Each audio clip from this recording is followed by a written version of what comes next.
Hello, everybody, and welcome to the newest episode of Tad Talks. I am Tad, and today I want to talk about one of my personal favorite video game systems, the Sega Master System.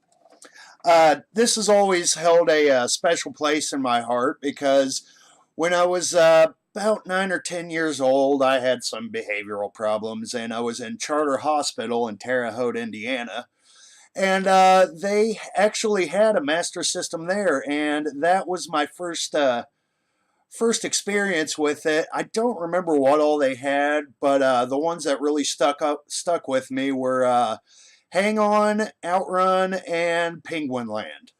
And guess all. Oh yeah, sorry, almost forgot. It was actually the first system I ever bought with my own money. Uh, People from like church and family and everything would send me money, and whenever I got released, I had about 80, $90, and I was able to go to Toys R Us there in Terre Haute and get me my very first Master System. My original one was a Model 2, had Alex Kidd and Miracle World built in, which some people love that game, some people hate it. I always liked it, even though the rock, paper, scissor boss battles, it was a little weird, but who cares? So yeah, that's a good introduction. As you can see, first off, let me get this camera angle right. On the front, you got two controller ports and the card slot, which they had a few. I believe they called it the Sega My Card, and there wasn't a whole bunch of them, maybe about 10. I didn't really play a whole lot of them, but the ones that stuck out with me were probably Teddy Boy and Transbot. And yes, as you can see, they decided to put the pause button on the system instead of the controller, which that wasn't a good idea. It's super inconvenient if you got to run and do something real quick, you got to reach for the system, and if you do it too fast, you might knock something over. Uh, I believe, I don't remember if they took the pause button off of the Model 2 or not. It's been a while since I've actually seen a Model 2. And on the back, you got your basic plug for the AV out, the channel switches, the AC adapter, and of course the RF out. And yes, the power button is right there in the front, and the reset is right next to the inconveniently located pause button. And for the games, all of them pretty much had these same checkered white boxes. And yeah, this one's actually not that bad, but the Master System was pretty notorious for having terrible box art. And when you open it up, you've got your cartridge right here, the manual. Now, this is a US copy. The manuals in the US were made top down, but the in Europe and Brazil, they actually were the other way. They were kind of horizontally laid out. I do not have one to show in this video, unfortunately. And it was released in Japan in 1985, and it was repackaged as the Master System in 1986 for the North American release, the European release, and in Brazil. And one of my favorite things about the Master System is that there is no region lockout, which is great for US users because we only had a library of maybe 114 games, but the Master System did a lot better in Europe and Brazil, and you can play any games from any region on any Master System, so that helps out a lot. Really brings up the library to more of its full potential.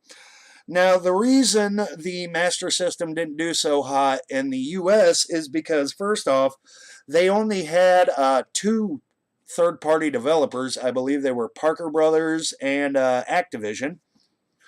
And the reason for that is because Nintendo at the time had a pretty much a legal stranglehold on their developers, where you could only make systems for the NES, couldn't make make games for any other system. I think that was only the case here in the United States, which luckily, because, like a lot of the UK and other European releases saw a lot more high profile games like King's Quest came out in Europe. I used to have that back in the day and really wish I still did, because that's kind of a hard one to find again. And let's see, one of my favorite games was a shmup, or shoot 'em up, if you will, called Xenon 2 Mega Blast. It only came out in Europe, I believe, and it was a pretty awesome shmup for its time. So if you own a Master System and want to check that game out, I highly recommend you doing so. And of course, they had other games released outside of the U.S. that had already been featured on like the NES and whatnot. Let's see, Marble Madness comes to mind, and let's see what else. Oh, there was a port of Ninja Gaiden, or Gaiden. I've never really been clear on how you pronounce that, but they had that, and it's actually, in my experience, that one's probably harder than the original first one on the NES.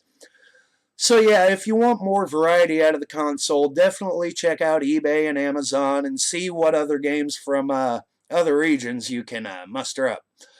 And for the U.S. library, I just showed Choplifter, and there are a lot of people who like the immortal John Hancock, what the hell, John Hancock, that hails this, the Master System version, as the best version.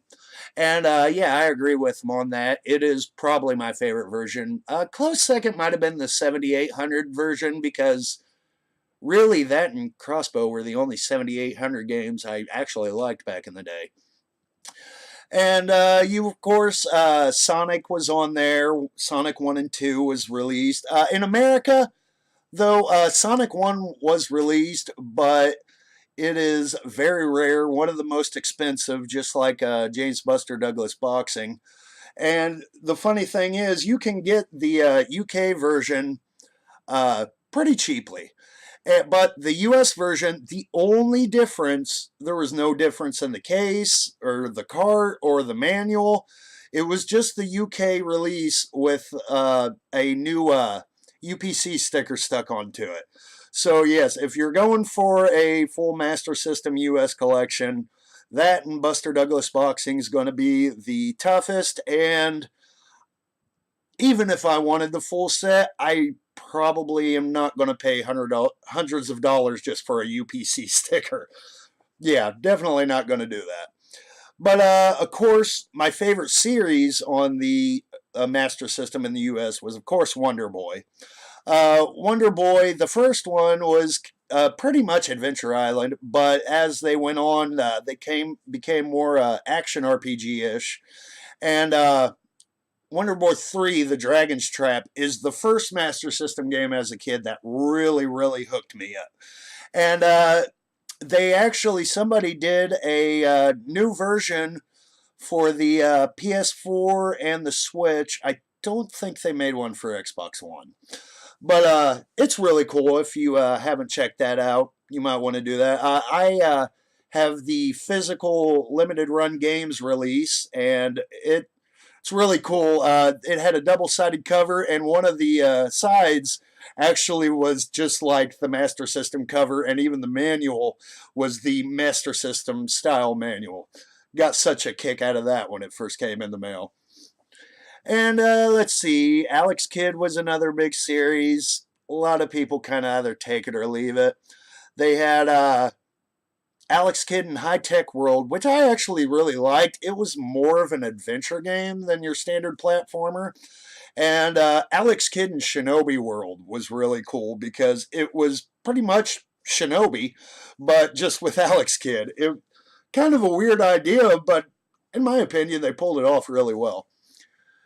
And let's see here. The controllers, they were pretty standard 2-button controllers. You had the D-pad, of course.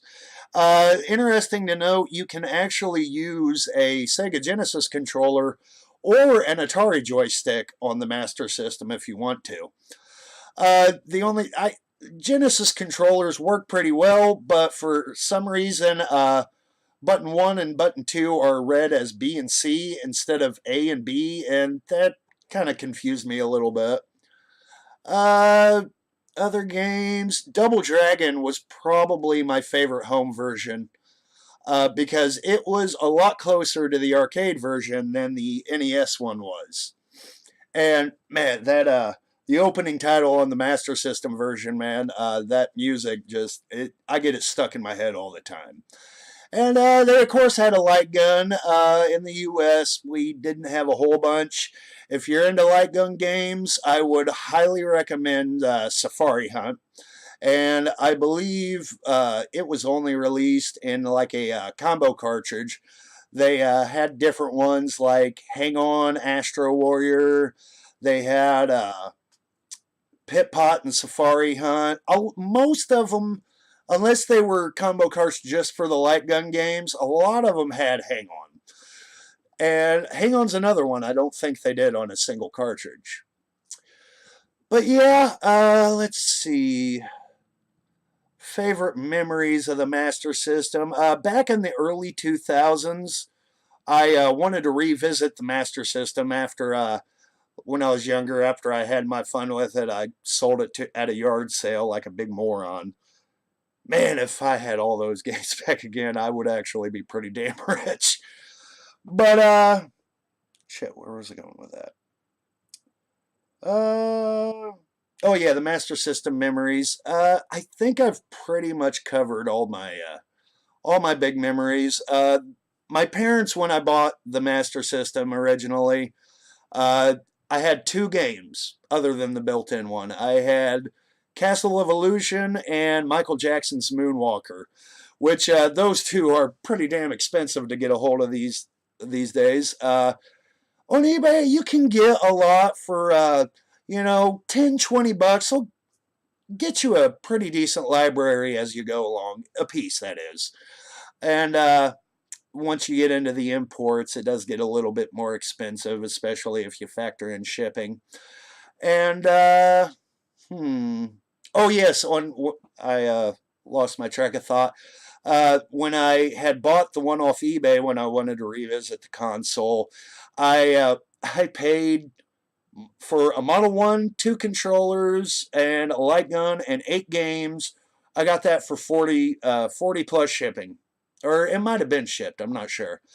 Nowadays, that same lot would probably run you $150, $200. Most retro stuff has went up, but if you just want to dabble a little bit, the Master System isn't too pricey. And if you don't have a Master System itself, they also did add-ons for the Model 1 Genesis. They had the power base converter, and for the Game Gear, they had the Master Gear converter, which really, on the inside, the Game Gear was actually just pretty much a portable Master System. And I used to have one back in the day, and they look pretty good, even though they're really scaled down on the Game Gear.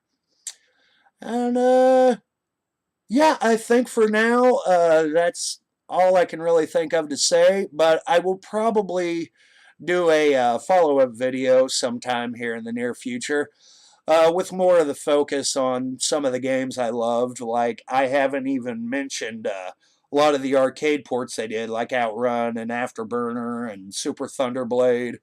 And a lot of people didn't like the Master System version of Thunderblade, and I don't get it. That's probably one of my most played, that and Astro Warrior. But all right, thank you for tuning in to Tad Talks, and please be sure to like, comment, and subscribe. And if I can reach 1,000 subscribers, I will do a video of me shaving off this grizzly looking whatever the hell this is. All right, thank you all, and have a wonderful day.